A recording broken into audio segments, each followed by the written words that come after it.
Sir sir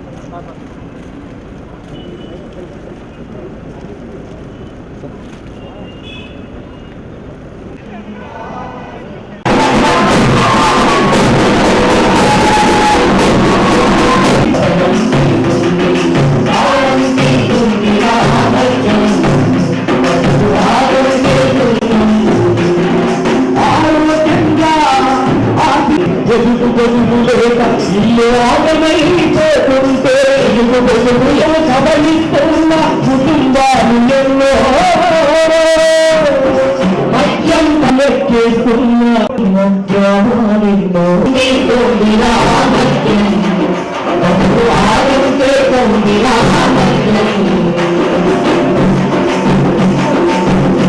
ఆడపడుచుల యొక్క కన్నీటిని దగ్గరగా చూసి ఈ మద్యం మహమ్మారిని దశలవారీగా నియంత్రించడానికి మన గౌరవ ముఖ్యమంత్రి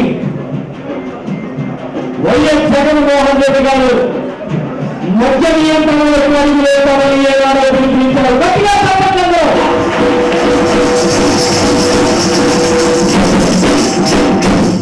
ప్రజల కోసం నడిచింది ఓ పాదయాత్ర పర్వం. విన్నాను నేనున్నాను అని స్వరం. అదే మన ముఖ్యమంత్రి జగనన్న స్వరం. అదే మన ముఖ్యమంత్రి జగనన్న స్వరం. ఇక జపాల నిషేధం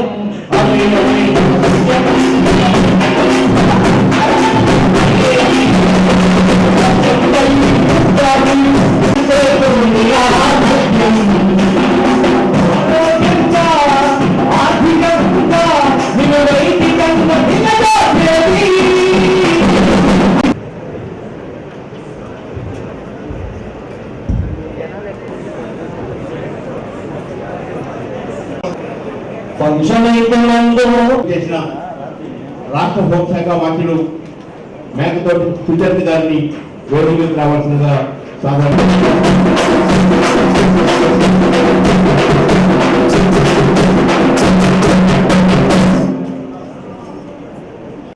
గౌరవనీయులు పోలా మాస్టర్ గారిని వేదికకు రావాల్సిందిగా ఆహ్వానిస్తున్నాను.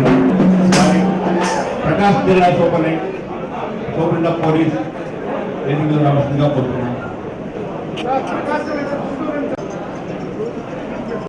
మత్తు పానీయాల వినియోగంలో ఎంతో తేడా గమనించాం.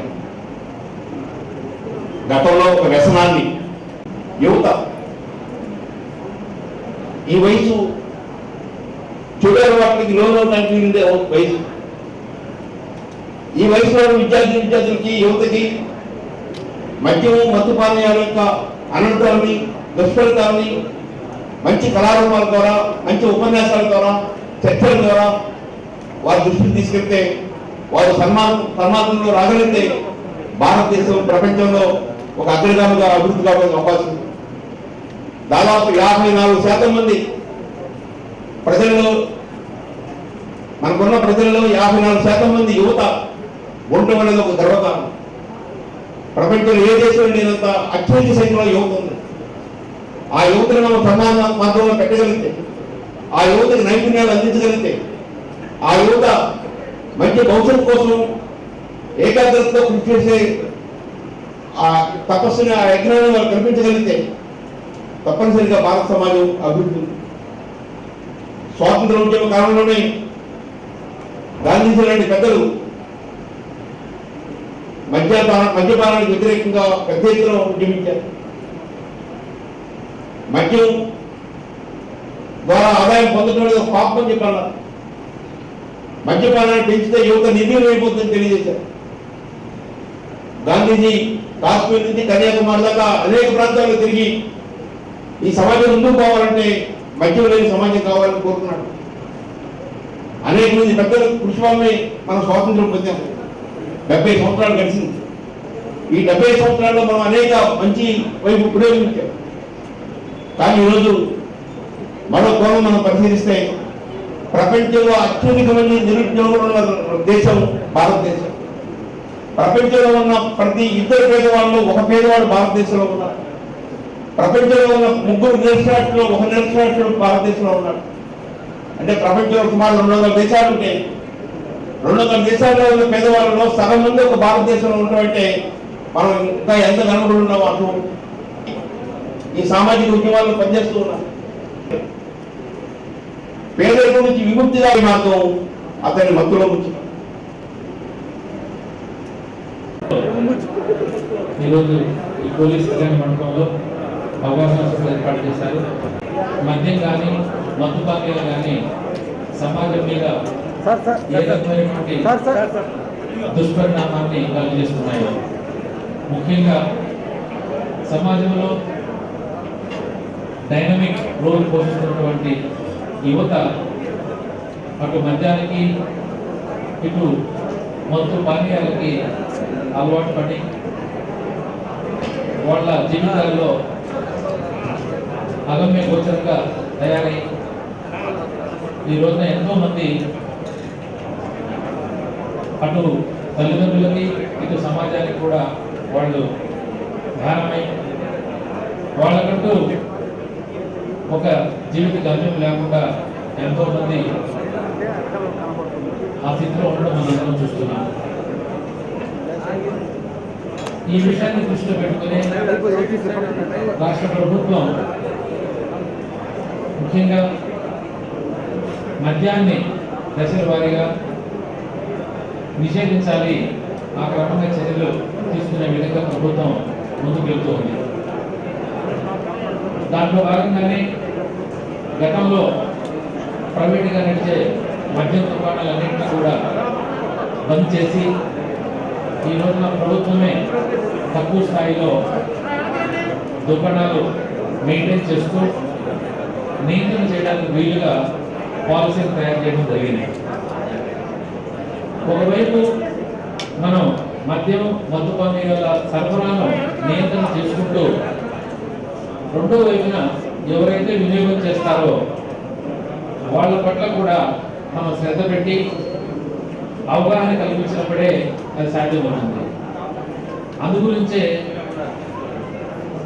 ఇలాంటి ప్రచార కార్యక్రమాల ద్వారా ప్రజల్లో మనం చైతన్యం తీసుకురావాలి. ప్రజలు రియలైజేషన్ అవ్వాలి. కుటుంబాలు ఈ రోజున ఎంతో మంది మద్యానికి బాధ్యతలై కుటుంబం అంతా కూడా అనేక రకాలైనటువంటి ఇబ్బందులు గురవుతూ పిల్లల్ని చదివించుకోక సరైనటువంటి తిండి తినకుండా ఇంట్లో కుటుంబ సభ్యులందరూ ఎవరైతే మద్యపానానికి గురైనటువంటి ఇంటి పెడుతున్నారో వాళ్ళు యువతని జాగృతం చేయాలి. చేయడం పాటు ప్రజల్ని నిరంతరం ఆలోచింపజేయడం, ప్రజల్ని ఇప్పటికీ మనకి గుజరాత్, బీహార్, మణిపూర్, గుజరాత్ రాష్ట్రంలో గత 70 సంవత్సరానికి రాష్ట్రం మన రాష్ట్రాల కన్నా అనేక రంగాల్లో ముందు విద్య, వైద్యం, వ్యాపారం, పారిశ్రామిక రంగాల్లో గణనీయంగా శ్రామికులు పని అభివ్యక్తం చేయడం జరగదు. చేసే అలాంటి మద్యనిధి సమాజంతో మనకు మద్యం అమ్మకాలు లేదు. వారికి ఉన్న మత విశ్వాసం మందుతో పెట్టుకుంటే మన తడిపోతే షార్ట్కట్లో లైఫ్ కథమైపోతే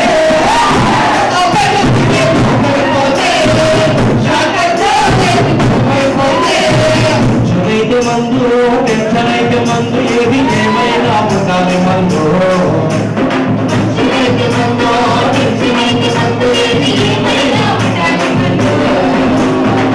మందుతో పెట్టుకుంటే మాట్లాడిపోతే షార్ట్కట్లో లైఫ్ కథమైపోతే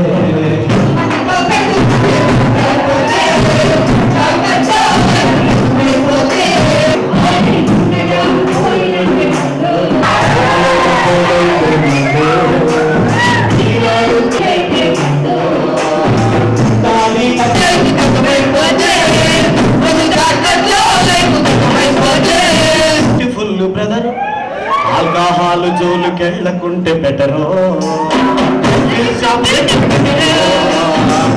ఆరోగ్యం మహాభాగ్యం అర్థం చేసుకో, మందు మాని నీ లైఫ్ను సరిదిద్దుకో.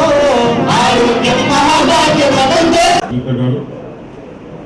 Respected district collector Shri Pola Bhaskar is గారు, చైర్మన్ మధ్య విమోచన ప్రచార కమిటీ శ్రీ లక్ష్మణరెడ్డి గారు.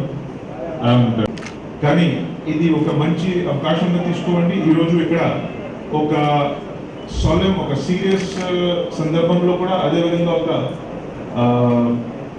ఒక ఆర్టిస్టిక్ పాయింట్ ఆఫ్ వ్యూతో కూడా పాటగా కూడా మీకు ఒక మెసేజ్ ఇవ్వాలని ప్రయత్నం చేస్తున్నారు. హోమ్ మినిస్టర్ మేడం స్వయంగా వచ్చి ఇక్కడ ఈ మీటింగ్లో పాల్గొంటున్నారు. దీన్ని ఒక మంచి అవకాశంగా తీసుకుంటూ మీరందరూ కూడా దయచేసి try to understand what is being told.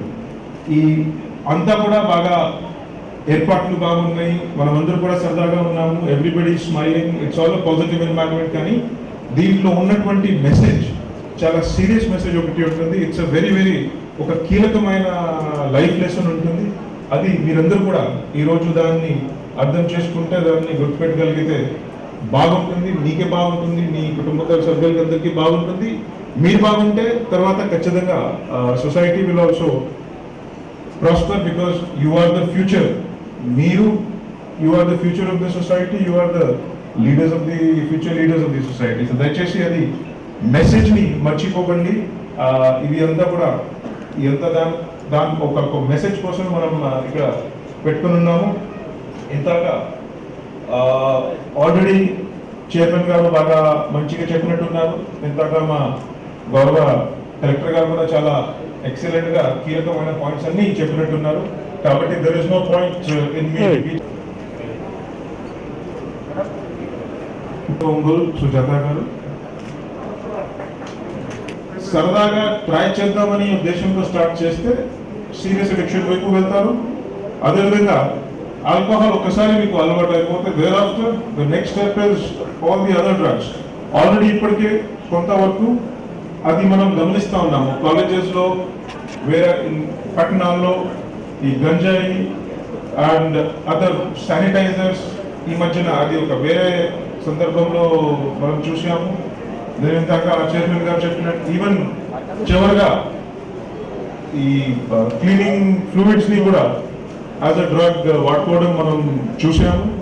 కాబట్టి దయచేసి వన్స్ అగైన్ మళ్ళా నేను చెప్తున్నాను, ఎందుకంటే ఉద్దేశం ఏంటంటే మీరు అర్థం చేసుకోవాలి that this is an important issue. And ఖచ్చితంగా మీరు దీంట్లో స్వయంగా సొంతని కూడా కాపాడాలి. కానీ అదే కాకుండా మీరు ఒక నైతికంగా, సామాజికంగా బాధ్యతని స్వీకరించి ఖచ్చితంగా మీ చుట్టుపక్కల మీ friends, families, known persons, relatives అందరికీ కూడా మీరు కొంత లీడర్షిప్ తీసుకుంటూ కొంత ఈ సబ్జెక్ట్ మీద ఇంకా పాజిటివ్ యాక్షన్స్, మంచి రిజల్ట్స్ జనరేట్ చేసే విధంగా ఇనిషియేటివ్ తీసుకోవాల్సిందిగా కోరుతా ఉన్నాము.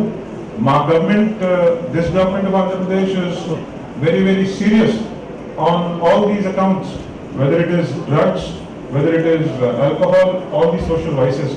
మీకు ఇంకొక చెప్తున్నా, మీరు ఒకవేళ ఎన్ఫోర్స్మెంట్ డ్రైవ్ చేస్తున్నట్టుగా మీరు ఎక్కడైనా ఇట్లాంటి ఇష్యూస్లో పోలీస్కి దొరికిపోతే బాగా the consequences are very severe. Police కేసులో ఒక్కసారి పడితే బాగా నష్టపడతారు. ఇయర్స్ టుగెదర్ బయటకి రారు. మీ కెరియర్లో కూడా ఎఫెక్ట్ పడుతుంది. క్యారెక్టర్ సర్టిఫికేట్ నెగటివ్ అయిపోతుంది. ఇవి అంతా కూడా ఖచ్చితంగా మీరు మైండ్లో పెట్టుకోండి. అట్లాంటి కేసుల్లో ఎవరు కూడా హెల్ప్ చేయలేరు. మాకు బాగా స్ట్రిక్ట్ ఇన్స్ట్రక్షన్స్ ఉన్నాయి. మా పోలీస్ డిపార్ట్మెంట్ ఇన్ఛార్జ్ మినిస్టర్ గారు ఇక్కడ ఉన్నారు. ఆల్రెడీ మాకు బాగా స్ట్రిక్ట్గా చెప్పి ఉన్నారు దట్ ఇట్లాంటి ఇష్యూస్లో there is no consequence, no possibility of helping out anybody. So please make sure that మీరు you have to take care that your career, your family, your health, everything is not affected by this thing, by all the vices on which we talk about. మీ అందరికీ తెలిసి ఉండొచ్చు, లేకపోతే తెలియకపోవచ్చు, కానీ మీకు తెలియాల్సిందే that ఈ government చాలా సీరియస్ ఉంది ఈ ఇష్యూ మీద. మేము ఆంధ్రప్రదేశ్ రాష్ట్రంలో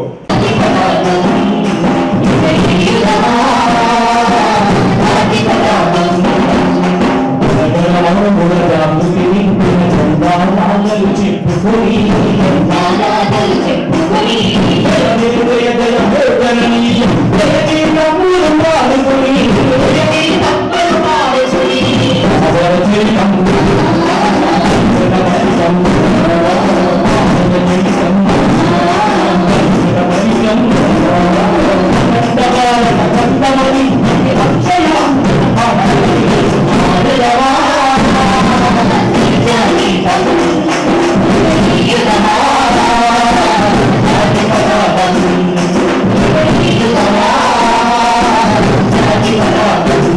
మద్యపాన నిషేధం యొక్క ప్రాముఖ్యాన్ని మనకు తెలియజేయడానికి ఒక చక్కని కార్యక్రమం ఏర్పాటు చేసినటువంటి మన రాష్ట్ర మద్య విమోచన కమిటీ చైర్మన్ గారు శ్రీ లక్ష్మణ్ రెడ్డి గారు, మరి ఇందాక మీ స్పందన చూస్తుంటే మన ఎస్పీ గారు ఎంత మీ అభిమానాన్ని చూరగన్నారో అర్థమైంది.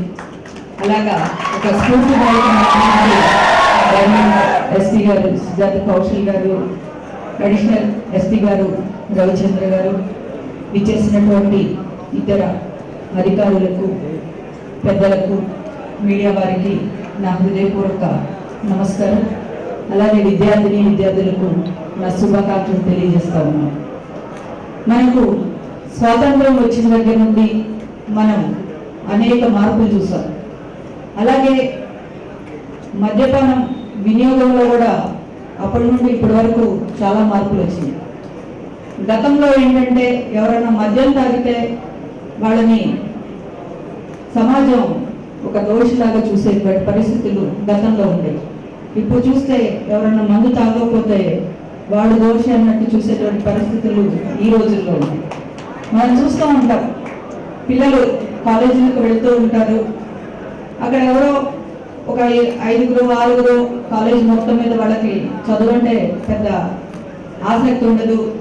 వాళ్ళు కాలేజీలో క్లాసులు వదిలేసి బయటకు తిరుగుతూ ఉంటారు.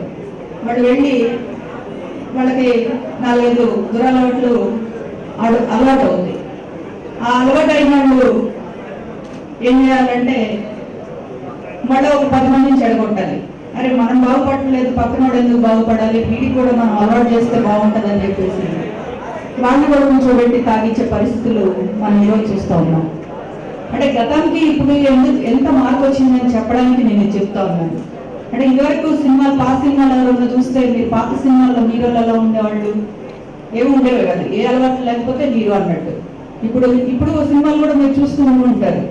హీరో అంటే ఒక చేతిలో బాటిల్, ఇంకో చేతిలో ఒక ప్యాకెట్, పీలుస్తూ ఉంటారు, తాగుతూ ఉంటారు, మంచి చేస్తూ ఉంటారు. నిజంగా అలా చేయగలుగుతామా? ఎవరికైనా ఒక దురలవాట్లు అనేవి ఉంటే ఖచ్చితంగా అది మన నాడీ వ్యవస్థ మీద పనిచేస్తుంది, మనల్ని చెడు వైపుకు ప్రోత్సహిస్తుంది తప్పితే ఒక దురలవాటుతో మనము మంచి చేయడము సమాజానికి అన్నది ఏమాత్రం జరగదు. ఈరోజు గృహహింస జరిగిన, మహిళల మీద అఘాయిత్యాలు జరిగిన, లేదంటే రోడ్ యాక్సిడెంట్స్ జరిగిన, ఈరోజు కుటుంబాలు ఆర్థికంగా చితికిపోతున్నాయన్నా కానీ కేవలం ఈ మద్యపానం లేదా మత్తు పదార్థాల వల్ల అని చెప్పుకోవడంలో ఏమాత్రం సందేహం లేదు. మనం గతంలో చూస్తే ప్రతి అలవాటుకి కూడా ఒక వయసు అనేది ఒక లిమిటేషన్స్ ఉండే. ఒక 18 సంవత్సరాలు వస్తే సిగరెట్ తాగొచ్చు, ఒక 21 సంవత్సరం వస్తే మందు తాగొచ్చు. ఇలాంటి అంటే దురలవాట్లు ఉన్నప్పటికీ కూడా మనకు ఒక ఏజ్ లిమిట్ ఇచ్చేవాళ్ళు. కానీ ఇప్పుడు చూస్తుంటే చాలా బాధాకరమైనటువంటి పరిస్థితి ఏంటంటే స్కూల్కి వెళ్ళే పిల్లలు కూడా మందు తాగుతున్నారు, సిగరెట్లు తాగుతున్నారు. అట్లాగే మనం చూస్తే వాహనాలు నడపడానికి మనకు ఒక ఏజ్ ఉంటుంది. కారు నడపాలంటే ఒక 18 సంవత్సరాలు వయసు మనకు ఉంటుంది అర్హత. కానీ ఈరోజు చూస్తుంటే 7th క్లాస్ వాడు, 9th క్లాస్ వాళ్ళు బండ్లు వేసుకుని వెళ్ళిపోతూ ఉన్నారు. అంటే మనం ఎటువైపుకు వెళ్తున్నాం? అంటే మనకు ఎథిక్స్ లేవా, మనం అలవాటు చేసుకోవట్లేదా అని చూస్తే ఖచ్చితంగా మనం ఇవన్నీ అలవాటు చేసుకోవాల్సినటువంటి అవసరం ఉంది. ఎందుకంటే ఈరోజు చాప కింద నీరులాగా మద్యం కంటే కూడా మాదక ద్రవ్యాలు చాలా ఎక్కువగా సమాజంలో విస్తరిస్తూ ఉన్నటువంటి పరిస్థితి. స్కూళ్ళ దగ్గర చిన్న చిన్న బడ్డీ కొట్టుల్లో కూడా ఈరోజు గంజాయి ప్యాకెట్లో కట్టి అమ్ముతూ ఉన్నటువంటి పరిస్థితి. మనకు తెలుసో తెలియకో పిల్లల్ని ఆ తెలిసి తెలియని వయసులో మత్తు పదార్థాలకు, మాదక ద్రవ్యాలకు అలవాటు చేస్తూ మరి వాళ్ళ వ్యాపారాన్ని విస్తరించుకుంటూ బాగుపడాలి అనుకుంటున్నటువంటి వ్యక్తులు ఎవరైతే ఉన్నారో వారు సమాజానికి పట్టిన చీడ పురుగుల్లాగా మనం అనుకోవాలి. అలాంటి వ్యక్తులు ఎవరైతే ఉన్నారో వాళ్ళు దొరికినప్పుడు వాళ్ళ మీద ఖచ్చితంగా కఠినమైనటువంటి చర్యలు తీసుకుని మళ్ళీ అటువంటి వ్యక్తులు సమాజంలో తిరగకుండా వాళ్ళని జైల్లోనే మగ్గించేటువంటి చట్టాలు అన్నది మనకి చాలా అవసరం. నేను ఒకసారి విశాఖపట్నం జైలుకు వెళ్ళడం జరిగింది. అక్కడ ఒక 60 మంది మహిళా ఖైదీలు ఉన్నారు. అందులో ఎవరెవరు ఏ నేరం చేసి వచ్చారని ప్రతి ఒక్కరి దగ్గరికి వెళ్ళినప్పుడు అందులో దాదాపు 42 మంది కేవలం ఈ గంజాయి స్మగ్లింగ్ చేస్తూ పట్టుబడి జైలు శిక్ష అనుభవిస్తున్న వాళ్ళని తెలుస్తుంది. అంటే మనకు ఎంత ఎక్కువగా విస్తరించినాయి ఈ నేరాలు అన్నది మనం ఒకసారి ఆలోచన చేసుకోవాల్సినటువంటి అవసరం ఉంది. ఈరోజు చిన్నపిల్లల దగ్గర నుండి పెద్దల వరకు ప్రతి ఒక్కరు, అంటే మద్యం అయితే చాలా ఎక్కువగా ఎలా ఉందో, మరి ముఖ్యంగా ఈ మాదక ద్రవ్యాలు అయితే మాత్రం చిన్నపిల్లల నుండి అలవాటు చేసేటువంటి వ్యాపారం చేసే వాళ్ళు చిన్నపిల్లలకు అలవాటు చేయడానికి ముందుకు వస్తూ ఉన్నారు. మరి ముఖ్యంగా యువతని టార్గెట్ చేసి ఈరోజు ఇంజనీరింగ్ కాలేజీకి కానివ్వండి, ఎక్కడ యూనివర్సిటీ ఉన్నా కానీ మనం చూస్తే ఈరోజు మాదక ద్రవ్యాలు అందుబాటులో ఉన్నటువంటి పరిస్థితులు మనం చూస్తూ ఉన్నాం. మన గౌరవ ముఖ్యమంత్రి గారు దాని మీద ప్రత్యేక దృష్టి పెట్టి మనకు ఏదైతే స్పెషల్ ఎన్ఫోర్స్మెంట్ బ్యూరో వారికి ఫస్ట్ మనం ఇసుక మద్యం అక్రమ రవాణా కోసం అని చెప్పేసి ఏవైతే పెట్టారో దానికి అదనంగా ఈ మాదక ద్రవ్యాలు కూడా యాడ్ చేసి మరి కఠినంగా వాళ్ళ మీద చర్యలు తీసుకుంటున్న పరిస్థితి మనకు ఉంది. ఎందుకంటే నిన్నటికి నిన్న తాడేపల్లిలో 20 కిలోలు గంజాయి పట్టుబడింది. ఎక్కడ చూసినా రోజు న్యూస్ లో మనం ఖచ్చితంగా మాదక ద్రవ్యాలు పట్టుబడిన ఒక వార్త వింటా ఉన్నాం. ఇక్కడే కాదు, మన తెలంగాణలో చూస్తే దగ్గర 60 కోట్ల రూపాయల హెరాయిన్ దొరికిందని చెప్పేసి వచ్చింది న్యూస్. అంటే ఎంత విచ్చలవిడిగా సమాజంలోకి మాదక ద్రవ్యాలు పంపిస్తున్నారు అన్నది మనం చాలా జాగ్రత్తగా అప్రమత్తంగా ఉండాల్సినటువంటి అవసరం అయితే ఉంది. ఎందుకంటే ఒకసారి అలవాటు అయిపోయిన తర్వాత దాన్ని వదిలించుకోవడం అన్నది కష్టం. నేను ఒక సైకియాట్రిస్ట్ కలిసినప్పుడు ఆయన చెప్తా ఉన్నారు, ఒక స్టూడెంట్ ఉన్నాడు, ఆయన ఐఐటి టాపర్ అంట. అతను చాలా బాగా చదువుకుంటున్నాడు. చదువుకునేటువంటి పిల్లవాడికి ఫ్రెండ్స్ ఎవరో అతనికి తెలుసో తెలియకరే ఈ బిస్కెట్ తిను అని అన్నంలో కలిపి కావాలని చెప్పనమాట స్పాయిల్ చేస్తే అబ్బాయి ఈరోజు పిచ్చోడైపోయి హాస్పిటల్లో ఉన్నాడు. అట్లా మనకు తెలుసో తెలియక కూడా మనతో ఉన్నటువంటి మన ఫ్రెండ్స్ని మనం చాలా ఎక్కువగా నమ్ముతాం మన తల్లిదండ్రుల కంటే ఈ వయసులో. ఎందుకంటే టీనేజ్ వచ్చిన తర్వాత తల్లిదండ్రులు చెప్పేది మనకి ఇష్టంగా అనిపించదు. కానీ ప్రతి ఒక్క తల్లిదండ్రి కూడా మనకు వాళ్ళని మించినటువంటి వెల్ విషర్స్ ఎవ్వరూ ఉండరు. ఈరోజు ఒక మంచి స్నేహితుడు ఉంటే మంచి మార్గంలోకి వెళ్తాం, చెడ్డగా ఉన్నటువంటి స్నేహితుడు ఉంటే చెడు మార్గంలోకి వెళ్తాం తప్పితే మనకు మంచి చెడు అనే విచక్షణ జ్ఞానం చాలా అవసరం. అది మనం స్కూల్ ఏజ్లో మనం నేర్చుకోవాల్సినటువంటి అవసరం కూడా చాలా ఉంది. మనం చూస్తే ఎడ్యుకేషన్ సిస్టమ్ కూడా చాలా మారిపోతుంది.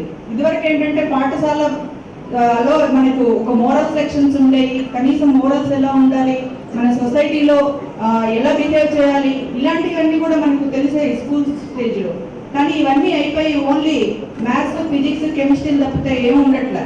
మనకు సడన్ గా ఏదైనా స్టూడెంట్లు లేపి మనకి దేశంలో ఎన్ని రాష్ట్రాలు ఉన్నాయంటే కూడా వెంటనే చెప్పలేనటువంటి పరిస్థితుల్లో చాలా మంది స్టూడెంట్ ఉన్న విషయం నేను గమనించాను.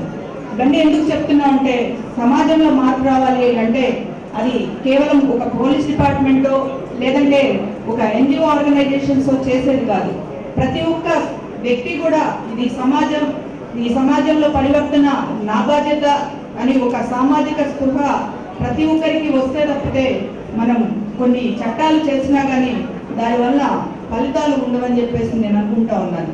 మరి ఈరోజు గౌరవ ముఖ్యమంత్రి గారు చాలా చిత్తశుద్ధితో మనకు మద్యపానాన్ని తగ్గించాలని మరి దశల వారీగా పూర్తి స్థాయిలో తీసివేయాలని చెప్పి వారు చాలా ప్రయత్నం చేస్తూ ఉన్నారు. మరి దానికి సంబంధించి షాపులు కానీ బెల్ట్ షాపులు మొత్తం ఎత్తేసారు. మనం గతంలో చూస్తే మద్యపానం అన్నది ఒక ఆదాయ వనరుగా చూసేటువంటి పరిస్థితుల నుండి ఈరోజు రాష్ట్రంలో పూర్తిగా మద్యం దశల వారీగా ఎత్తేయాలనేటువంటి ఒక చిత్తశుద్ధి కలిగినటువంటి గౌరవ ముఖ్యమంత్రి గారు రావడం మన రాష్ట్రానికి ఒక వరంగా భావించవచ్చు. మరి అందుకు మన సామాజిక సేవలో ఎన్నో సంవత్సరాల నుండి పనిచేస్తున్నటువంటి లక్ష్మణ్ రెడ్డి గారికి ఆ బాధ్యత అప్పచెప్పి మరి ఈరోజు వారు ఇటువంటి కార్యక్రమాలు చేపట్టడానికి మరి చాలా ఎంకరేజ్ చేస్తూ ఉన్నారు.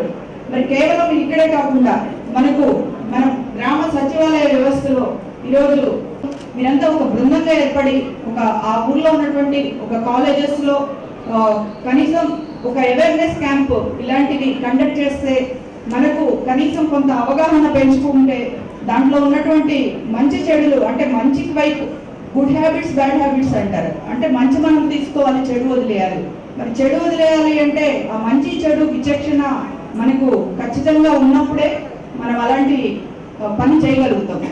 కాబట్టి మనం ఏదైనా ఒక బ్యాడ్ హ్యాబిట్ తీసుకునేటప్పుడు పక్కన వాళ్ళ మీద మనం ఇన్ఫ్లుయెన్స్ చేయకుండా ఎవరైనా మన దురలవాట్లతో మన ఫ్రెండ్స్ ఉంటే వాళ్ళని ఇన్ఫ్లుయెన్స్ చేసి వాళ్ళని మంచి అలవాట్లలోకి మార్చేటువంటి విధానం కూడా మనం ఏర్పాటు చేసుకోవాలి. ఈరోజు